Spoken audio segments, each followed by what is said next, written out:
9월 8일 복된 이 아침 하나님께서 우리에게 주시는 귀한 말씀은 창세기 41장 37절에서 57절의 말씀입니다. 사브낫 바네아 오히려 인정받아라 라는 제목으로 같이 말씀 나누도록 하겠습니다. 바로의 두 꿈을 하나님이 주신 지혜로 해석한 요셉입니다. 그리고 그 꿈의 실현 확실성과 신속성을 분명하게 말하는 것이 32절에 나왔었죠. 그리고는 7년의 흉년을 대비한 7년의 풍년을 어떻게 대비하고 계획할 것인지에 대해서 제안하기도 합니다. 이것은요, 애굽으로 하여금 망하지 않게 하는 획기적인 제안이었습니다. 이를 들은 바로와 그의 모든 신하가 이 일을 너무나도 좋게 여기죠. 여러분, 아이디어를 받았으니까 이제 실행하기만 하면 될 텐데 사실 그들로서는 도저히 엄두가 나질 않습니다. 그래서인지 오히려 그들은 요셉을 인정하게 이르는데요. 이와 같이 하나님의 영에 감동된 사람을 우리가 어찌 찾을 수 있겠느냐 라는 것을 언급하게 됩니다. 그러면서 바로가 말합니다.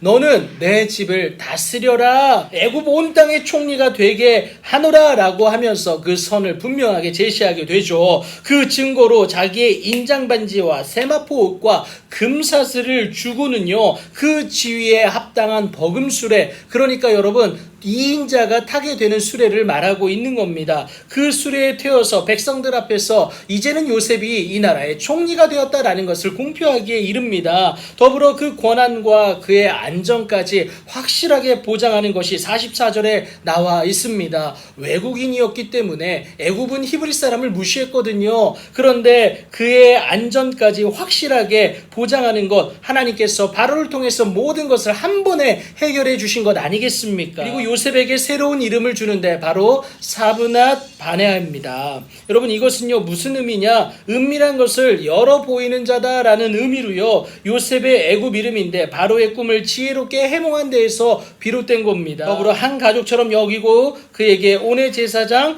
보디베라의 딸 아스낫과의 결혼도 추진하게 됩니다. 그렇게 그들로부터 무시당하며 추락하던 요셉은요 오히려 인정받는 자로 일어서게 되는데 자신의 능력으로 한 것이 아닙니다. 만약 그랬다면 각종 한계에 부딪힐 수밖에 없죠. 하지만 하나님으로 인정받은 요셉 아니었습니까? 하나님의 일하심을 인정하며 사람들로부터 하나님이 함께하는 자라고 인정받았던 요셉이었기 때문에 그 생각 이상으로 역사하시는 하나님을 경험하기에 이른 겁니다. 여러분, 출신과 배경은 중요하지 않습니다. 나이도 중요하지 않아요. 요셉도 총리로 일어선 그의 나이가 비록 30세밖에 안 됐지만 어떻습니까? 애굽 온 땅을 순찰하기에 부족함이 없도록 하나님이 도와주신다라는 사실입니다. 요셉은 자신이 제안한 대로 7해 풍년 동안 심히 많은 토지 소출을 각 성에 저장합니다. 그것이 47절 48절에 나와 있어요. 그렇게 풍요가 가득한 그때에, 그러니까 흉년이 들기 전입니다. 하나님이 요셉에게 두 아들을 허락하시는데 바로 므낫세와 에브라임이다라는 거예요. 이제 애굽 땅에 7해 풍년이 그치고요, 7해 흉년이 시작되자 애굽 온 땅이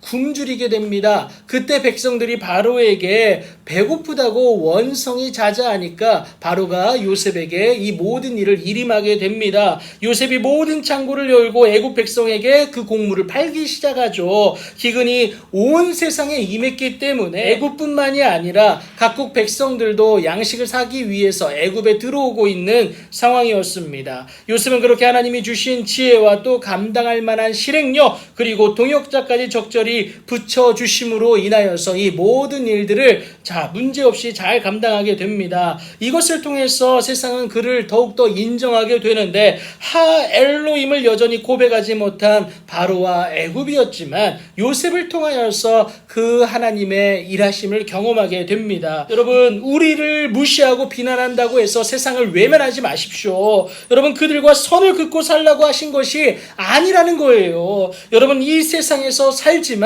그들과 구별된 믿는 자로서 하나님으로 인한 인정이 우리 가운데 있어야 된다라는 겁니다. 내가 믿는 하 엘로힘, 그 하나님으로 인하여서만 가능하다라는 것을 여러분 드러내시어서 오히려 세상으로부터 무시가 아니라 멸시가 아니라 오히려 인정받음으로 살아계신 하나님께 영광 돌림으로 그 하나님의 일하심의 주인공 되시는 여러분들의 복된 오늘이 되길 예수님의 이름으로 축복합니다.